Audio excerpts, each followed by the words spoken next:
Coming up, men's gymnastics launches their final season. And later, a new bill aims to change tenure in Iowa universities. Welcome to DITV Now, your flash update on the biggest headlines coming out of the Daily Iowan newsroom. I'm Tiana Torjan. And I'm Elizabeth Neruda. This season, the University of Iowa men's gymnastics team will have their final season.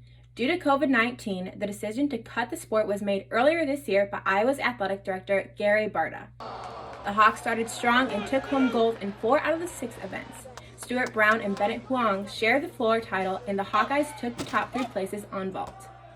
The men's gymnastics team will have a week off before their first home meet on February 13th, when they will compete against the Fighting Illini. 3 Hawkeye cross-country runners made it big at the Big Ten Championships. Freshman Aiden King finished 44th in the men's 8,000-meter run with a time of 25 minutes and 20 seconds. Senior Spencer Smith placed 49th with a time of 25 minutes and 34 seconds.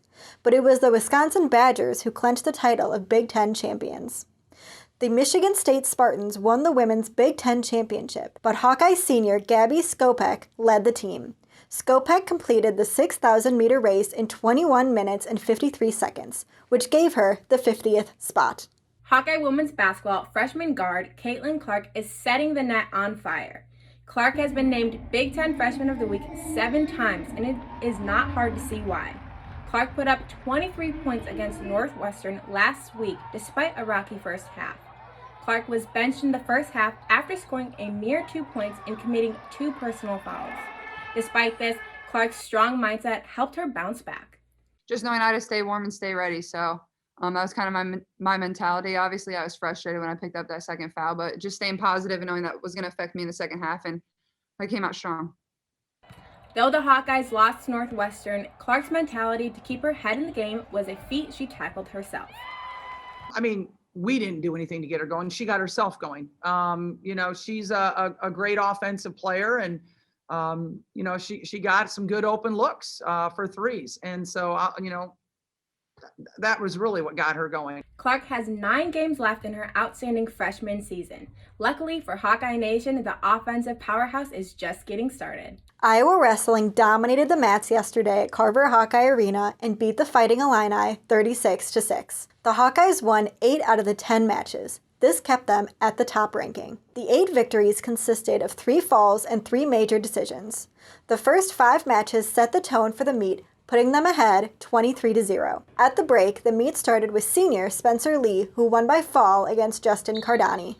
Head coach Tom Brand said the lineup plays off of Lee's energy. The thing that you cannot coach against is pace and energy. And if you watch Spencer Lee, there's your example on how to handle anyone who tries to keep it close. So he is a spark plug. The Hawkeyes are currently 3-0.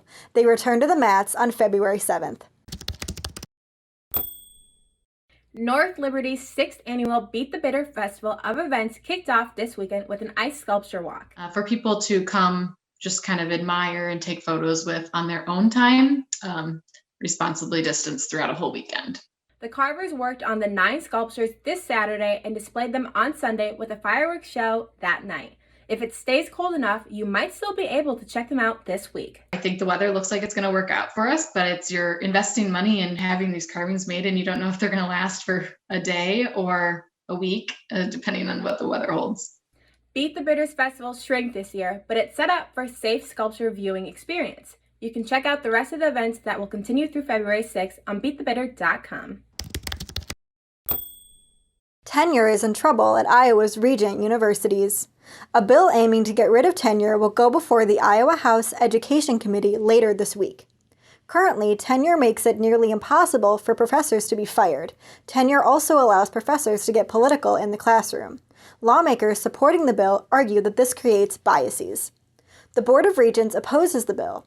In an email to the Daily Iowan, Senior Communications Director of the Board of Regents, Josh Lehman, said, quote, "Tenure allows our institutions to recruit and retain the best faculty to teach, do research, and provide service to advance the institutional missions of our public universities." This bill has been proposed twice before, but the current Republican majority in the Iowa legislature improves chances of it being passed. Visit dailyiowan.com for more coverage on the proposed bill. After a weekend of snow and ice, we'll finally get some calm weather. Tomorrow will be cloudy with a high of 30 degrees and a low of 15. Thanks for tuning in to DITV Now. We'll be back tomorrow with the latest on the University of Iowa, Iowa City, and Hawkeye Nation. From Iowa City, I'm Tiana Torjan. And I'm Elizabeth Neruda. Have a great day.